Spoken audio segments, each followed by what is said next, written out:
சிவாய நம. திருச்சிற்றம்பலம். ஞானாசிரியராகவும் ஞான குருவாகவும் எம்மை வழி நடத்தும் நம்பி ஆரூரர் திருவடிகளையும் அண்ணாமலை பெருமான் திருவடிகளையும் மனம் மொழி மெய்களால் வணங்கி மகிழ்கின்றேன். பன்முக நோக்கில் 9ஆம் திருமுறை என்ற இந்த சிறப்பு நிகழ்ச்சியில நாம இன்னைக்கு கொஞ்சம் இலக்கணமாக 9ஆம் திருமுறையை பார்க்க போகின்றோம். இலக்கணம்னு சொன்ன உடனே நம்ம எல்லாருக்குமே ஒரு பயம் வரும். அந்த பயம் தேவையில்ல. காரணம் என்னன்னா, இதுல இருக்கிற அழகை, அதாவது இலக்கணம் மூலமாக 9ஆம் திருமுறையில இருக்கிற அழகு என்ன அப்படிங்கிறத பத்தினது தான் இந்த பதிவோடைய ஒரு நோக்கம். அதுல நாம எடுத்திருக்கிற தலைப்பு பொருள்கோள் என்று சொல்லப்படுவது. அதாவது ஒரு பாடலை எடுத்தா அதில் பொருள் கொள்ளும் முறைமை அப்படின்னு ஒரு வழக்கம் சொல்லுவாங்க. இப்ப பாத்தீங்கன்னா, பாடலுக்காக, யாப்புக்காக ஒரு ஒரு விதத்துல அவர்கள் பாடலை இயற்றியிருப்பாங்க. ஆனா, நம்ம அந்த பொருள நல்லா உள்வாங்கணும் அப்படின்னா, கொஞ்சம் மாற்றி அதை நாம சொற்கள முன்பின்னாக மாற்றி அமைத்தா, இன்னும் அழகாக அதனுடைய பொருள் நமக்கு விளங்கும் விதமாக இருக்கும். அததான் இலக்கணத்துல மிக அழகாக பொருள்கோள் என்ற குறிப்பின் மூலமாக நாம பார்க்கின்றோம். தொல்காப்பியர் மற்றும் நன்னூல் அடிப்படையில, தொல்காப்பியம் மற்றும் நன்னூல் அடிப்படையில நாம இப்ப இந்த பொருள்கோள் என்பதை பார்க்க போகின்றோம். இந்த பொருள்கோள் அப்படிங்கிறது மொத்தம் 8 வகை சொல்லுவாங்க. அதுல ஆற்று நீர் பொருள்கோள் அப்படிங்கிறது ஒண்ணு. மொழி மாற்று அப்படிங்கிறது தான் சுண்ணம் அப்படின்னு நமக்கு தொல்காப்பியத்துல சொன்னது. மொழி மாற்று என்று நமக்கு நன்னூலில் சொல்லப்படுகின்றது. அதே மாதிரி நிரல் நிறை, இது அணியிலும் ஒரு விதமாக வருவதை நாம பார்க்கிறோம். நிரல் நிறை அணி என்பதாகவும் வருவதை பார்க்கின்றோம். விற்பூட்டு பொருள்கோள், தாப்பிசை பொருள்கோள், அலைமறி பாப்பு பொருள்கோள், கொண்டு கூட்டு பொருள்கோள், அடிமறி மாற்று பொருள்கோள் என்று இந்த 8 வகை. நாம இந்த 8 வகையும் நல்லா உள்வாங்கினோம் அப்படின்னா, ஒவ்வொரு பாடலையும், அதாவது நமக்கு பதிகத்துல வர்ற ஒவ்வொரு பாடலையும் இன்னும் ஆழமாக நாம் பொருள் உணர்ந்து படிக்க முடியும். ஏன் அப்படின்னா, கொண்டு கூட்டும்போது அல்லது மாற்றி அமைக்கும்போது அதனுடைய பொருள் வேறு விதமாக நமக்கு பெருமான் புரிய வைப்பார். அத பத்தி தான் இப்ப முதல்ல பார்க்க போறோம். முதல்ல ஆற்று நீர் பொருள்கோள். ஆற்று நீர் பொருள்கோள்னா, இப்போ ஒரு ஆற்று நீர் எப்படி போகும்னு தெரியும் இல்லையா? மேலிருந்து அப்படியே கீழ் நோக்கி போகும். ஆம், கீழ இருந்து மேல ஆற்று நீர் போகாது. ஏன்னா, அது எப்பவுமே மேல இருந்து கீழ வர்ற ஒரு அமைப்பு தான் நாம பார்க்கிறோம். அ உலகத்துல ஒரே ஒரு இடத்துல தான் தண்ணி மேல ஏறுறது. அதாவது ஒரு அருவியில மேல ஏறுவதை நாம பார்க்க முடியும். அதுவும் இயற்கை கிடையாது. அங்க உள்ள காற்று வேகமாக அடிப்பதனால் அப்படி தெரிவதை ஒழிய, மத்தபடி நீரோடைய அ குணாதிசயம் அப்படின்னு பார்த்தீங்கன்னாலே மேல் இருந்து கீழ் வருவது. அதே மாதிரி மாற்றி வராது. முன்பின்னாக மாற்ற முடியாமல் அப்படியே ஒரே சீரா வருவதுதான் இந்த ஆற்று நீர் பொருள்கோள் என்று சொல்லப்படுவது. இந்த ஆற்று நீர் பொருள்கோள் நாம 9ஆம் திருமுறையில நெறைய பதிகங்கள், நமக்கு அந்த 30, 29 பதிகங்கள்லயும் பார்த்தீங்கன்னா, 301 பாடல்கள். ஒவ்வொரு பாடலும் ஒவ்வொரு விதமாக நமக்கு புரிகின்றது. ஆனா நாம இப்ப என்ன பண்ண போறோம் அப்படின்னா, ஒவ்வொரு பொருள்கோளுக்கும் 2 அல்லது 3 பாடல்கள் மட்டும் எடுத்துக்காட்டு பார்த்து, இதை அதாவது நம்மளுக்கு இப்போ ஒரு சாம்பிள்ன்னு சொல்றோம் இல்லையா? அந்த மாதிரி. இத ஒரு மாதிரி பொருளாக எடுத்துக்கொண்டு, நீங்கள் இந்த கோணத்துல பாடல்களை படிக்க ஆரம்பித்தால் பொருள் விளங்கும் என்ற காரணத்தினால் உங்களுக்கு எடுத்துக்காட்டாக 2 அல்லது 3 பாடல்களே இங்க கொடுக்கப்படுகின்றது.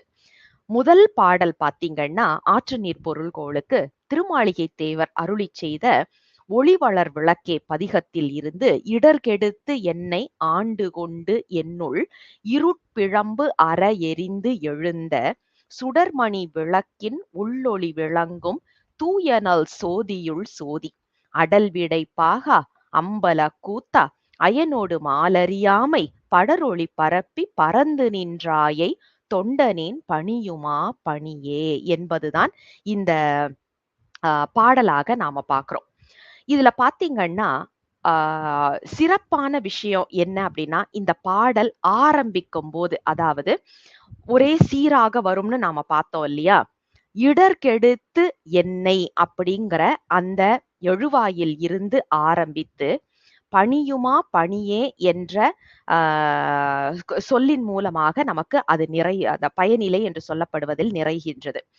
இதற்கு நடுவில் வருவது எல்லாமே ஒரே சீரா வருது. இடர் கெடுக்கணும். இடர் கெடுக்கிறதுக்கு எப்படி? இருட்பிழம்பு அற வேண்டும். அது அறவதற்கு என்ன செய்ய வேண்டும் என்றால் ஒளி வேண்டும். அந்த ஒளியாக தூயனல் சோதியாக வருகின்றார் நம்ம சிவபெருமான். அவர்தான் அம்பலக்கூத்தனாக வருகின்றார் அப்படின்னு அதே நேரத்துல அண்ணாமலையாராகவும் இருக்கக்கூடியவர் என்று ஒரே சீரா நமக்கு இது வருவதை பார்க்க முடிகின்றது. அதனால இதை நாம் ஆற்று நீர் பொருள்கோள் என்ற எடுத்துக்காட்டிற்கு மிக அழகாக பொருந்துகின்றது. ஒரு பாடல் பல பொருள்கொள்ள வருவதற்கும் வாய்ப்பு இருக்கு அப்படிங்கிறத இந்த இடத்துல சொல்லிக்கிறதுக்கு விருப்பப்படுறேன். அடுத்தது 2வது எடுத்துக்காட்டு பார்த்தீங்கன்னா, உயர்கொடி ஆடை. இது வந்து நம்மளுக்கு ஆ எடுத்துக்காட்டு இந்த பாடல பார்க்கும்போதே நமக்கு தெரியும். மேல இருந்து அப்படியே கீழ வரும். உயர்கொடி ஆடை. கொடி ஆடை என்பது கொடி என்பது உயரத்தில் இருக்கு. அதுலருந்து அப்படியே நீங்க கொஞ்சம் கொஞ்சமா அதாவது ஒரு ட்ரோன் எஃபெக்ட்ன்னு சொல்லுவாங்க தெரியுமா?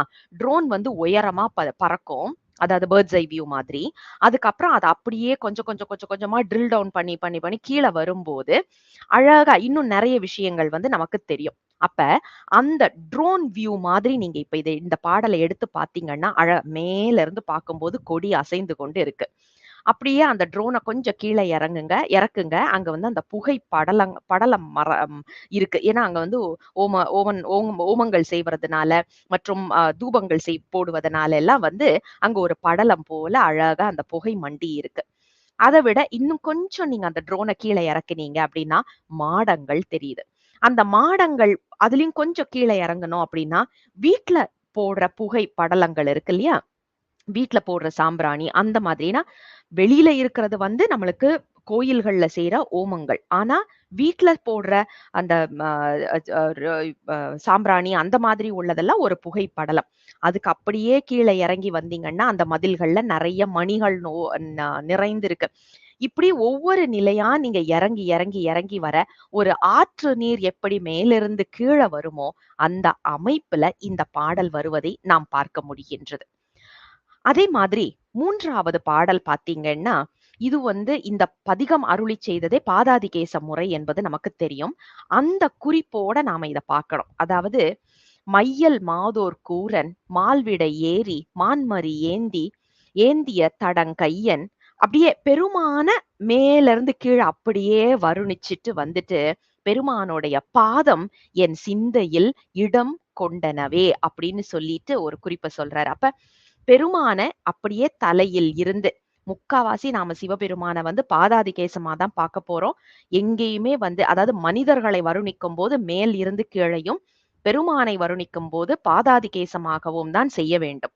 ஆனா இந்த பாடல்ல வந்து திருவடிகள தான் சொல்ல வந்தாரு.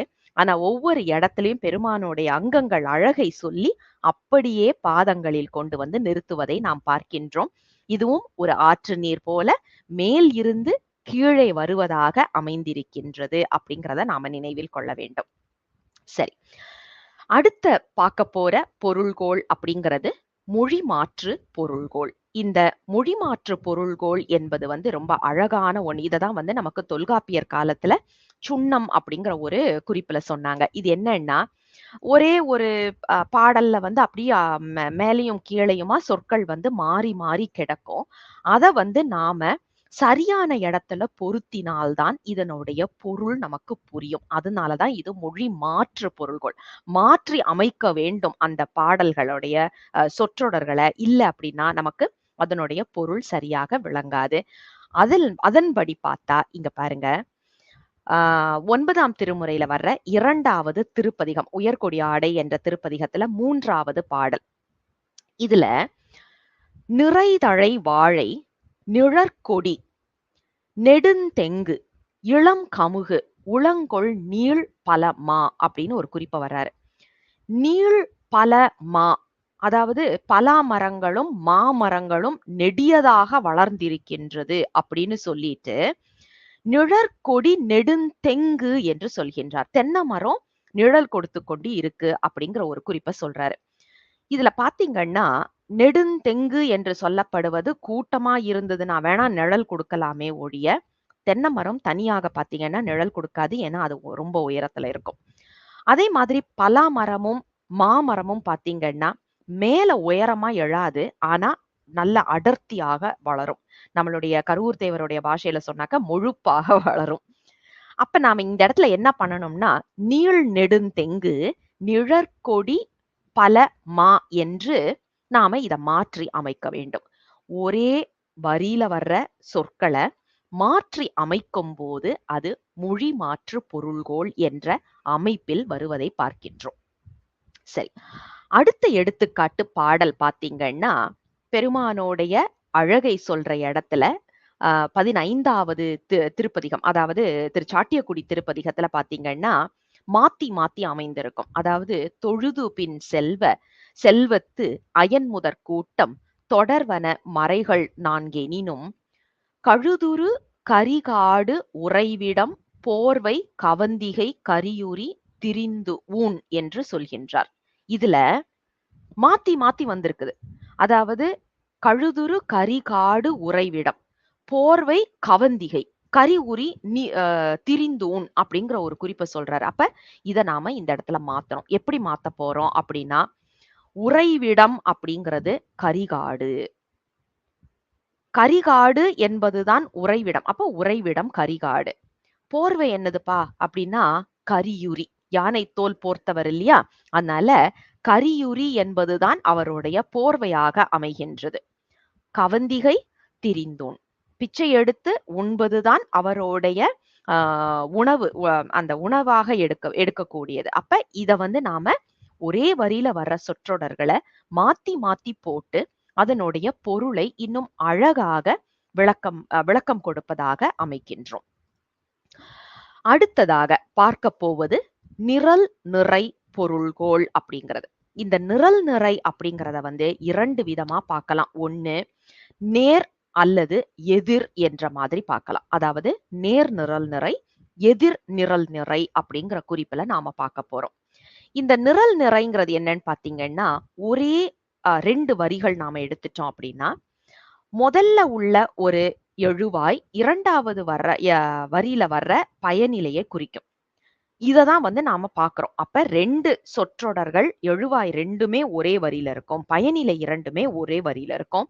இத வந்து நாம பொருத்தி பார்க்கணும். எப்படின்னா, இந்த பாடல்ல பாருங்க, உயர்கொடி அதாவது ஒளிவளர் விளக்கே திருப்பதிகத்துல வர்ற ஒரு பாடல், 6வது பாடல். இதுல வேரணி புவன போகமே அற்புத கூத்தா. கூத்து நிகழ்த்தி கொண்டு இருப்பது யார் அப்படின்னா புவனபோகம். புவனபோகமாக இருக்கக்கூடிய சிவபெருமான். அப்புறம் யோக வெள்ளம் அப்படிங்கிறது ஆரணி சடை. ஏன்னா சடை என்பது சடை என்பது நமக்கு யோக வடிவத்திற்கு உரித்தானது. 6 என்பது வெள்ளத்திற்கு உரித்தானது. அப்ப யோக வெள்ளமே என்பது ஆரணி சடை என்பதோடு நாம சேர்க்கணும். அப்பந்தான் அந்த எழுவாய் பயனிலை சரியா வரும். அதே மாதிரி வேரணி புவன போகமே என்பதை அற்புத கூத்தா என்பதோடு நாம சேர்க்க வேண்டும். இததான் நமக்கு எதிர் நிரல் நிறை அணியாக நாம பார்க்கின்றோம். அடுத்த ஒரு பாடலும் எதிர் நிரல் நிறையாக பார்க்க போகின்றோம். இதுவும் ஒளிவளர் விளக்கே பதிகத்திலேயே தான். இதுல பெருமை என்று சொல்லப்படுவது வெளி. ஏன் அப்படின்னா நமக்கு தெரியும், சிவபெருமானோடைய கருணையை நாம சொல்லும்போது சத்துவீக குணம் என்பதைத்தான் வெண்மை நிறமாக சொல்லுவோம். அதுதான் பெருமைக்கு உரியது. அப்ப அதனுடைய எதிர் என்ன? கருமை. கருமை வந்து சிறியதாக உரியது அப்படின்னு சொல்லிட்டு இத நாம அணியிலையும் பார்க்க போறோம். அதாவது பெருமை சிறுமை, பெண்ணோடு ஆணாய், பிறப்பு இறப்பு, கருமை வெண்மை அப்படின்றதெல்லாம் நாம வந்து முரண்ல பார்க்க போறோம். இது வந்து வேற ஒரு தலைப்புல நாம பார்க்க போறது. ஆனா இங்க பாத்தீங்கன்னா பெருமை என்பது வெளியாகவும், சிறுமை என்பது கருமையாகவும் நாம வந்து எடுத்து இத கையாளும் போது நமக்கு தெரியும், பெருமான் பெருமைக்கு பெரியவனாக, சிறுமைக்கு சிறியவனாக இருக்கக்கூடியவன், வெண்மைக்கு வெண்மையாக, கருமைக்கு கருமையாக இருக்கக்கூடியவன் அப்படிங்கிற பொருள். முறை நிரல் நிறைக்கு ஒரு எடுத்துக்காட்டு பார்க்கலாம். அதாவது ஒளிவளர் விளக்கே பதிகத்திலேயே தனதன்னல் தோழா என்று ஆரம்பிக்கின்ற பதிகம். இதுல பாத்தீங்கன்னா, நல் தோழா நல் தூணே அப்படிங்கிற குறிப்பும், சங்கரா என்பது கற்பக கொழுந்தே அப்படிங்கிற குறிப்பிலையும் எடுத்து காட்டலாம். ஏன்னா, சங்கரன் அப்படிங்கிற சொல் அதோடைய பொருள் பாத்தீங்கன்னா, இன்பத்தை தருபவன், கேட்டதை தருபவன். எதை கேட்கின்றோமோ அதை கொடுக்கக்கூடியவன், இன்பத்தை கொடுக்கக்கூடியவன். அப்ப கற்பக கொழுந்தாக இருந்தால் தானே நமக்கு எதுவா இருந்தாலும் ஏன்னா கற்பக மரம் நமக்கு தெரியும் கேட்டதை கொடுக்கக்கூடியது. அப்ப கற்பக கொழுந்து சங்கரா என்ற இந்த சொற்றொடரோடு இணைகின்றது. அதே மாதிரி தோழா என்று சொல்லப்படுவது தூண் என்பதோடு இணைகின்றது. ஏன்னா நம்ம எல்லாருக்குமே தெரியும் இன்னைக்குள்ள காலகட்டத்துல தோழன் அப்படிங்கிறதா மிகப்பெரிய ஒரு தூணாக நம்மோடு நிற்பது அப்படிங்கிறது. அதனாலதான் இங்க நல் தோழா கனகனல் தூணாக நிற்கக்கூடியவர் யார் அப்படின்னா நமக்கு சிவபெருமான். அப்ப இத முறை நிரல் நிறை அணிக்கு நாம அழகாக எடுக்க முடிகின்றது. அடுத்த பொருள்கோள் நாம பார்க்க இருப்பது விற்பூட்டு பொருள்கோள். இந்த விற்பூட்டு பொருள்கோள் அப்படிங்கிறது இப்ப நீங்க இப்போ உள்ள காலத்துல நாம வில்லு அம்பெல்லாம் பயன்படுத்துறது கிடையாது. ஆனா நீங்க பழைய சினிமா எல்லாம் பாத்தீங்கன்னா அந்த வில்ல பூட்டுவாங்க. அப்ப என்ன பண்ணுவாங்கன்னா கீழே அந்த ஸ்ட்ரிங்னு சொல்றோம் இல்லையா அத கட்டுவாங்க. ஏன்னா அந்த வில் எப்படி இருக்கும் அமைப்புன்னு நமக்கு தெரியும் இல்லையா, மேல ஒரு கூர்மையாவும் கீழே ஒரு கூர்மையாவும் இருக்கும். அந்த கீழே உள்ளதுல முதல்ல அந்த கம்பிய பூட்டுவாங்க. பூட்டிட்டு இழுத்து மேல உள்ள கம்பியில கட்டுவாங்க. நினைவு வச்சுக்கோங்க, மேல இருந்து எடுத்து கீழே பூட்ட முடியாது, லூஸா இருக்கும் அந்த வயர், அந்த ஸ்ட்ரிங். அப்ப என்ன பண்ணுவாங்க, கீழ இருந்து எடுத்து மேல பூட்டுவாங்க. அப்பதான் அந்த பலம் அதிகமா இருக்கும்னு. இதே குறிப்பை நாம ஒரு செய்யுள்ல வச்சு பார்க்க முடிஞ்சதுன்னா அதுதான் விற்பூட்டு பொருள்கோள். என்னன்னா ஒரு பாடல் வருது இல்லையா, அதுல கடைசியா வர்ற ஒரு சொற்றொடரை அப்படியே கொண்டு போய் மேல முதல்ல வர்ற சொற்றொடரோடு சேர்க்கும் போது அது தனியாக பொருள் கொடுத்து நிற்க வேண்டும். இததான் விற்பூட்டு பொருள்கோள் அப்படிங்கிறத பாக்குறோம். இதுல முதல்ல பாத்தீங்கன்னா உயர்குடி ஆடை பதிகத்துல கடைசியா வர்ற சொற்றொடர் அருள் அப்படின்னு, அருளே அப்படிங்கிறதுதான். முதல்ல வர்ற சொற்றொடர் உயர்கொடி.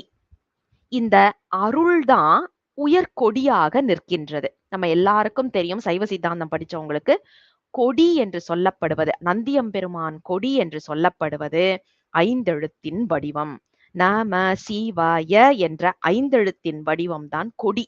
அப்ப இந்த கொடிதான் நமக்கு அருள் கொடுக்கக்கூடியது. அப்படிங்கிறதுனாலதான் அருளே உயர்கொடியாக அமைகின்றது அப்படிங்கிற குறிப்புல நாம இந்த இடத்துல விற்பூட்டு பொருள்கோளாக பார்க்கின்றோம்.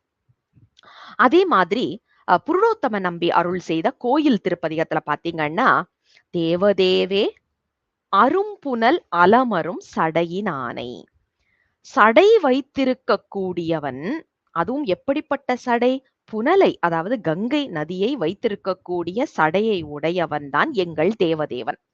ஏன்னா தேவர்களுக்கெல்லாம் தேவனாக இருப்பவர்தான் அந்த கங்கையை அடக்க முடிந்தவர். அவர்தான் சடை வைத்து யோக வடிவத்தில் நிற்கக்கூடியவர் அப்படிங்கிற குறிப்பு. அப்ப விற்பூட்டு பொருள்களாக பார்க்கும்போது அழகான ஒரு பொருள் கொடுத்து நிற்கின்றது. அதே மாதிரி இன்னும் ஒரு எடுத்துக்காட்டு பாத்தீங்கன்னா, கூத்தனையே நினைந்தேன் அப்படின்னு ஒரு குறிப்பவும் நாம நம்ம வேற எதங்க நினைக்க போறோம், எங்க அம்பல கூத்தன் ஆடிக்கொண்டிருக்கின்றாரே பொற்சபையில், அவரைத்தான் நினைத்து அதான் கூத்தனையே, வேற யாரையும் இல்ல, கூத்தனையே நினைந்தேன். வேற யாரையுமே நான் நினைக்க வேண்டிய அவசியம் இல்ல. நினைக்கிறதுக்கு மறந்து நிற்கக்கூடிய ஒருவர் தான் இந்த கூத்த பெருமான் அப்படிங்கிற குறிப்பை நமக்கு வச்சு இந்த இந்த பாடலை வச்சு நாம பார்க்க முடிகின்றது. ஆக விற்பூட்டு பொருள்கோள் என்பது நிறைவுல வர்ற சொற்றொடரும் முதலில் வருகின்ற சொற்றொடரையும் இணைத்தால் தனியாக நின்று பொருள் கொடுக்கும் நிறைய பாடல் 9ஆம் திருமுறையில நாம இந்த அமைப்புல பார்க்க முடியும். இப்படி படிச்சு படிச்சு பாருங்களேன், 9ஆம் திருமுறை மேல ஒரு அலாதி அன்பு வரும். ஏன் அப்படின்னா இத்தனை ஆழமான பொருளா, இத்தனை அழகான சொற்றொடர்களை அமைத்திருக்கின்றார்களே அப்படின்னு நம்மளுக்கே ஒரு பிரமிப்பு வர்ற அளவுக்கு இருக்கும் இந்த பாடல்கள். அடுத்தது தாப்பிசை பொருள்கோள். இந்த தாப்பிசை பொருள்கோள் அப்படிங்கிறது என்னன்னு பாத்தீங்கன்னா, ஒரு ஊஞ்சல் இருக்கு இல்லையா, அந்த ஊஞ்சல் என்ன பண்ணும், முன்னும் பின்னுமாக நகரும். இப்ப ஊஞ்சல நம்ம ஆட்டி விட்டோம்னா, மேல போகும், அப்புறம் இந்த பக்கம் வரும். அங்க பக்கம் போகும், அப்புறம் இந்த பக்கம் வரும். பெண்டியுலம்னு சொல்றோம் இல்லையா? அதே அமைப்பு தான். அந்த பக்கமும், இந்த பக்கமும் ஒரு சேர போகும். இப்ப நாம ஒரு சொல்ல எடுத்து, முன்னும் பின்னுமாக வந்து அது பொருள் கொடுத்தால், அது தாப்பிசை பொருள்கோள் அப்படிங்கிற பொருள். அதாவது ஒரே சொல், முன்னால உள்ள சொல்லோட சேர்ந்து ஒரு பொருளும், பின்னால இருக்கிற சொல்லோட சேர்ந்து ஒரு பொருளும் கொடுத்தால், அது தாப்பிசை பொருள்கோள். தாம்பு கயிறுன்னு சொல்லுவோம் இல்லையா? அததான் தாப்பிசைன்னு சொல்றோம். இதுல பாருங்க, ஒளிவளர் விளக்கே பதிகத்துல நீரணி பவள குன்றமே நின்ற நெற்றிக்கண் உடையதோர் நெருப்பே அப்படின்னு ஒரு குறிப்பு வருதா? இதுல நின்ற பவள குன்றம் யாரு? கைலை மலையானாக நிற்கக்கூடிய எங்கள் சிவபெருமான். நின்ற நெற்றிக்கண் நிலையாக நிற்கக்கூடிய நெற்றிக்கண்ணை உடையவன் அப்படிங்கிற பொருள். அப்ப முன்னும் பின்னுமாக வந்து இந்த நின்ற என்ற சொல் வருவதனால, பொருள் கொடுப்பதனால இதை தாப்பிசை என்பதில் நாம் எடுக்க முடியும். அடுத்தது இது நேரடியாகவே இருக்கு. அது மதி, இது மதி அப்படின்னுட்டு. அதாவது இதுதான் அறிவு, அதுதான் அறிவுன்னு சொல்லி எல்லா நூலையும் நாங்க கற்றுக்கொண்டிருக்கின்றோம். ஆனா, அதனுடைய உண்மை பொருள் எங்களுக்கு புரியவில்லையே என்பது போல இந்த பாடல் அமைஞ்சிருக்கும். அந்த மதி என்ற சொல் இருக்குல்ல, முன்னும் பின்னுமாக சென்று பொருள் கொடுக்கின்றது. அது மதி, இது மதி என்று நாம பார்க்கிறோம். அதே மாதிரி கருவூர் தேவர் அருளிச் செய்த திரு கலந்தை ஆதித்தேச்சரத்துல பார்த்தீங்கன்னா, இந்த ஆடும் அப்படிங்கிற ஒரு சொற்றொடர் இருக்குல்லையா? அது ரொம்ப அழகான ஒரு சொற்றொடராக வருகின்றது. அதாவது வெண்பொடி முழுது ஆடும் அப்படின்னு. ஆடும் என்பது இந்த இடத்துல எப்படி எடுக்கணும்னா, அணிந்திருக்கின்ற, உடலில் இருக்கின்ற அப்படின்னு. அப்போ பெருமான் என்ன பண்றாரு? வெண்பொடி முழுதுமாக பூசிக்கொண்டு இருக்கின்றார். பூசிக்கொண்டு ஆடுகின்றார்ன்னும் நம்ம எடுத்துக்கலாம். ஆனா ஆடும் என்ற சொல் இந்த இடத்துல வந்து அணிந்திருக்கின்றார் என்ற சொல்ல பொருள்ல நாம எடுக்கலாம். லிட்ரலா எடுத்து ஆடுறாரு அப்படின்றதையும் நாம எடுத்துக்கலாம். செந்தழல் உருவில் ஆடும். எப்படி ஆடிக்கொண்டிருக்கின்றார் பெருமான் அப்படின்னா, செந்தழல் உருவமாக நின்று ஆடிக்கொண்டு இருக்கின்றார் அப்படிங்கிற பொருள்லயும் நாம இந்த இடத்தை எடுக்க முடிகின்றது. சரி, அடுத்தது அலைமறி பாப்பு பொருள்கோள். இது வந்து பாம்பு. பாப்பு என்பது பாம்பு. வேற ஒண்ணுமே கிடையாது. இப்போ பாம்பு வந்து புற்றுக்குள்ள போகும்போது எப்படி போகும்னு கொஞ்சம் யோசிச்சு பாருங்க. முதல்ல தலைய உள்ள விட்டுடும்.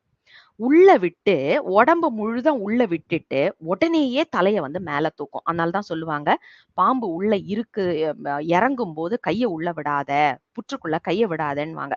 ஏன்னா உள்ள போன வேகத்துல பாம்போடைய தலை வந்து அப்படியே மேல வரும். இததான் வந்து அலைமறி பாப்பு பொருள்கோள் அப்படின்னு சொல்றது. அதாவது நிறைவுல வர்ற 2 வரிகள மேல எடுத்து போட்டு பொருள் காணுவது. 4 வரி இருக்கும் இல்லையா? ஒரு பாடல்ல வந்து 4 வரிகள் இருக்கும் இல்லையா? நிறைவுல வர்ற 2 வரிகளை எடுத்து அல்லது 1 வரி எதுவா இருந்தாலும் எடுத்து மேல போட்டுறணும் அத. அத போட்டாச்சுன்னா ஒரு பொருள் வந்து அழகாக நமக்கு அமையும். அததான் அடி அ அ மன்னிக்கணும். அலைமறி பாப்பு பொருள்கோள் என்று பார்க்கின்றோம். உதாரணத்துக்கு திரு ஆவடுதுறை பதிகத்துல பார்த்தீங்கன்னா, நிறைவுல வர்ற 2 வரிகளை எடுத்து மேல உள்ள 2 அதுக்கு மேல போட்டோம் அப்படின்னா, அற்புதமா அதாவது அம் அலதொன்றிலம் அலதொன்றிலம் அப்படின்னு ஆரம்பிக்கின்ற அதிலிருந்து வேந்தனே, சாந்தையர் வேந்தனே என்பதை அப்படியே மேல வச்சுட்டு, அப்புறம் அந்த பெண் பெருமான் மேல் கொண்ட அன்பின் காரணமாக அவதிப்படுவதை நாம இங்க எடுத்து பார்த்தோம்னு வைங்களேன். அழகா அதாவது பொருள் வந்து அ ஆப்ட்டா பொருந்துதுன்னு சொல்லுவோம் இல்லையா? அந்த மாதிரி ரொம்ப அழகா அந்த இடத்துல வந்து பொருந்துவதை நாம பார்க்கின்றோம். இததான் வந்து அலைமறி பாப்பு பொருள்கோள் அப்படிங்கிறதாக நாம பார்க்கின்றோம். அடுத்தது கருவூர் தேவர் அருளிச் செய்த கோயில் திருப்பதிகத்திலையும் இதுலயும் அதே மாதிரிதான். கைவரும் பழனம் குழைத்த செஞ்சாலி கடைசியர் களைதரு நீலம் இதெல்லாம் பாத்தீங்கன்னா அந்த இடத்த வருணிக்கிறதா இருக்கும். செய்வரம் அரும்பும் பெரும்பற்ற புலியூர் திருவளர் திருச்சிற்றம்பலமே. இந்த திருச்சிற்றம்பலம் என்ற இடம் எப்படி இருக்கு அப்படின்னா, செஞ்சாலி என்று சொல்லப்படுகின்ற நெல் விளைந்த இடங்களாக இருக்கின்றது. அங்கே நீல மலர்கள் விளைந்திருக்கின்றதை ஆம், ஆம், எல்லாத்தையும் அத வந்து அது ஏன்னா அதெல்லாம் வந்து அ க களை அப்படிங்கிறதுனால அத வந்து நகற்று எடுக்கின்றார்கள். அப்படிப்பட்ட திருச்சிற்றம்பலமே இவ்வரும் பிறவி பௌவனி நீந்தும் ஏழையேற்கு என்னுடன் பிறந்த ஐவரும் பகையே ஆர்துணை என்றால் அஞ்சல் என்று அருள் செய்வான் கோயில். இந்த திருச்சிற்றம்பலம் தான் எந்த ஊர் தெரியுமா? நான் வந்து இந்த பிறவிக் கடல்னு நீந்துறதுக்கு முயற்சி செய்துட்டு இருக்கும்போது, என் கூடயே ஒரு 5 பேர் என்ன குழி தோண்டி புதைச்சுட்டு இருக்கிறாங்களே! அந்த நேரத்துல என்ன அஞ்சல் என்று சொல்லக்கூடியவன் இருக்கக்கூடிய கோயில். அப்படின்னு மிக அழகாக கொண்டு கூட்டி நாம பார்க்கலாம். இத வந்து நிறைவுல வர்ற 2 வரிகள அப்படியே எடுத்து மேல வச்சுட்டு, நாம வந்து பொருள் பார்க்கிறோம். அடுத்தது கொண்டு கூட்டு பொருள்கோள். கொண்டு கூட்டு பொருள்கோளும், மொழிமாற்று பொருள்களும் கிட்டத்தட்ட ஒரே மாதிரி இருக்கும். மொழிமாற்று வந்து ஒரே வரியில நீங்க வந்து மாற்றி அமைப்பீங்க. கொண்டு கூட்டுங்கிறது எங்க வேணாலும் மாற்றி அமைக்கலாம். எங்க இருக்கிற சொற்றொடரையும் எடுத்து வேற ஒரு இடத்துல போட்டு, அதுக்கு பொருள் கொள்ளுவது தான் இந்த கொண்டு கூட்டு பொருள்கோள் அப்படின்றது. இப்ப இந்த இடத்துல பாருங்க. ஒளிவளர் விளக்கே பதிகத்துல தான் மூர்க்கனேன் மொழிந்த புன்மொழிகள் அறைகழல் அரண்சீர் அறிவிலா வெறுமை சிறுமையில் பொறுக்கும் அம்பலத்துள் நிறைதரு கருணா நிலையமே அப்படின்னு ஒரு அழகான சொற்றொடர் இங்க வருகின்றது. இப்ப இத நாம எப்படி பார்க்கணும் அப்படின்னா, இந்த மன்னிக்கணும். பொறுக்கும் அம்பலத்துள் நிறைதரு கருணா நிலையமேன்னு இருக்கு இல்லையா? இத வந்து மூர்க்கனேன் மொழிந்த பொன்மொழிகள் கூட சேர்த்துட்டு, இன்னும் ஒரு தடவ அத அப்படியே எடுத்து அறைகழல் அரண்சீர் அறிவிலா வெறுமை சிறுமையில் அப்படிங்கிறதோட சேர்த்தோம்னா, பொருள் அழகா வரும். அதாவது மூர்க்கனேன் மொழிந்த புன்மொழிகள் பொறுக்கும் அம்பலத்துள் நிறைதரு கருணா நிலையமே. நான் வந்து உளறிட்டு இருக்கிறேன் சாமி. தப்பு தப்பா பேசிட்டு இருக்கிறேன் சாமி. ஆனா, அந்த மொழிகளையும் பொறுத்தருளக்கூடிய அம்பலத்தில் இருக்கக்கூடிய கருணை வடிவமானவனே அப்படின்னு முதல் பொருள். அடுத்தது அறைகழல் அரண்சீர் அறிவிலா வெறுமை சிறுமையில் பொறுக்கும் அம்பலத்துள் நிறைதரு கருணா நிலையமே. நம்ம வந்து பெருமானுடைய திருவடியை போற்றி துதிக்காமல் மற்ற விஷயங்கள நாம வந்து துதிச்சிட்டு இருக்கிறோமே, அதையும் பொறுத்து அருளக்கூடியவர் அப்படிங்கிற குறிப்புல இத நாம பார்க்கிறோம். அப்போ இந்த பொறுக்கும் அம்பலத்துள் நிறைதரு கருணா நிலையமே என்பதை நாம வந்து என்ன பண்றோம்? 2 இடங்கள்ல சேர்த்து பார்க்கிறோம். அடுத்த பாடல் திருவாவடுதுறை பதிகத்துல வர்றதுதான். வேந்தன் வளைத்தது மேருவில் அந்த பாடல்ல பார்த்தீங்கன்னா, இதுல எப்படி நாம கொண்டு கூட்டணும் அப்படின்னா, முப்புறம் பொடி ஆட வேந்தன் வளைத்த வில் மேரு நாண் அரவு செங்கண்மால் வெங்கணை வேதம் புரவி தேர் சாரதி அயன். இப்படி நாம வந்து கொண்டு கூட்டணும் அப்படின்னா, பொருள் நேரடியாகவே புரிந்துவிடும். எந்த ஒரு சிரமமும் நமக்கு இருக்காது. அடுத்த பாடல் அருமையான ஒரு பாடல். அதாவது கொண்டு கூட்டு பொருள்களுக்கு ரொம்ப ஆப்டான எக்ஸாம்பிள்னு சொல்லுவோம்ல, அந்த மாதிரி மிக பொருத்தமான ஒரு எடுத்துக்காட்டா நாம பார்க்கிறோம். இதுல பாருங்க, பெருகிய பெரும்பற்ற புலியூர். என்ன பெருகிய பெரும்பற்ற புலியூர் அப்படின்னா, உயர்கொடி ஆடை மிடைப்படலத்தின் பெருகிய பெரும்பற்ற புலியூர். ஓமதூமப் படலத்தின் பெருகிய பெரும்பற்ற புலியூர். பியர் நெடுமாடத்து அகிர்புகைப் படலம் பெருகிய பெரும்பற்ற புலியூர். சியரொளி மணிகள் நிறைந்த கனகம் பெருகிய பெரும்பற்ற புலியூர் அப்படின்னு இந்த பெருகிய பெரும்பற்ற புலியூர் என்பத பல இடங்கள்ல கொண்டு கூட்டி நாம ரசிச்சு பார்க்கும்போது பெரும்பற்ற புலியூர் எப்படிப்பட்ட இடமா இருக்கு அப்படிங்கிறத நமக்கு உணர்த்தும் விதமாக இதை அமைத்துக் கொடுத்திருக்கின்றார். இதுதான் கொண்டு கூட்டு பொருள்கோள் அப்படின்னு சொல்றது. அடுத்தது பாத்தீங்கன்னா அடிமறி மாற்று பொருள்கோள். இந்த அடிமறி மாற்று பொருள்கோள் அப்படின்னா, ஒரு பாடல்ல வர்ற வரி எங்க வேணாலும் மாத்தி மாத்தி போடலாம். மாத்தி மாத்தி போட்டாலும் நம்மளுக்கு ஒரே பொருள தான் குடுக்கும். இப்ப சில பாடல்கள் பாத்தீங்கன்னா, முதல் வரியில உள்ள தொடர்ச்சி வந்து 2ஆம் வரியில இருக்கும். அப்ப அத வந்து மாற்ற முடியாது. ஆனா அடிமறி மாற்று பொருள்கோள் அப்படின்னா, நாம இன்னைக்கு ஆங்கிலத்துல சொல்றோம்ல இண்டிபெண்டன்ட்ன்னு சொல்லிட்டு, அந்த ஒவ்வொரு வரியும் தனித்தனியாக நின்று பொருள் தரக்கூடியது. அதனால முதல் வரிய எடுத்து 2வதுல போட்டாலும், 2வது எடுத்து 4வதுல போட்டாலும், 4வது எடுத்து 3வதுல போட்டாலும், எங்கேயுமே உங்களுக்கு வந்து பொருள் மாறாமல் வரக்கூடியதாக அமையும். அதுதான் அடிமறி மாற்று பொருள்கோள் என்று சொல்லப்படுவது. இதுல பாருங்க, இந்த வரிகள நீங்க எப்படி வேணாலும் படிக்கலாம். உதாரணத்துக்கு, "அற்பன் என் உள்ளத்து அளவிலா உன்னை தந்தவொன் அம்பலத்தாடி தற்பரம் பொருளே சசிகண்ட சிகண்ட சாமகண்டா அண்டவாணா கற்பமாய் உலகாய் அல்லையானாயை தொண்டனேன் கருதுமா கருதே நற்பெரும் பொருளாய் உரைகலந்துன்னை என்னுடை நாவினால் நவில்வன்." யோசிச்சு பாருங்க. இத நீங்க எப்படி மாற்றினாலும் பொருள் மாறவே மாறாது. அதே மாதிரி அடுத்த பாடலும் நமக்கு வந்து இதே பொருள்லயே வரும். பார்த்தீங்கன்னா, அதாவது அடிமரியிலேயே வரும். 4வது பாடல் ஒளிவளர் விளக்கேய. இதுல வந்துட்டு, "கருமையின் வெளியே கயற்கணாள் இமவான் மகள் உமை களையவன் கண்ணே ஒருமையில் பலபுக்கு உருவி நின்றாயை தொண்டனேன் உரைக்குமா உரையே பெருமையில் சிறுமை பெண்ணொடு ஆணாய் என் பிறப்பிறப் பருத்த பேரொளியே அருமையின் மறைநான்கு ஓலமிட்டரற்றும் அப்பனே அம்பலத் அமுதே." நீங்க இதுல எப்படி வேணாலும் மாத்தி மாத்தி போடுங்க. நான் இப்ப மாத்தி மாத்தி தான் வாசிக்கிறேன் உங்களுக்கு. நீங்க எப்படி வேணாலும் மாத்தி மாத்தி போடுங்க. பொருள் மாறவே மாறாது. அதாவது ஒவ்வொரு வரியும் அதுல ஒவ்வொரு அடியும் ஒரு தனி அ பொருள் தரக்கூடியதாக அமைந்திருக்கும். ஸ்டாண்ட் அலோன்னு சொல்றோம் இல்லையா? அந்த மாதிரி. அதே மாதிரி இன்னும் ஒரு பாடல் எடுத்துக்காட்டு பாடல் பார்த்தீங்கன்னா, மீண்டும் ஒளிவளர் விளக்கே பதிகத்திலேயே தான். இதுல வந்து, "ஞாலமே தமியேன் நற்றவத்தாயை தொண்டனேன் நணுகுமா நணுகே கோலமே மேலை வானவர் கோவே குணம் குறி இறந்ததோர் குணமே ஆலமே அமுதுண்டு அம்பலம் செம்பொன் கோயில் கொண்டாட வல்லானே காலமே கங்கை நாயகா எங்கள் காலகாலா காமநாசா."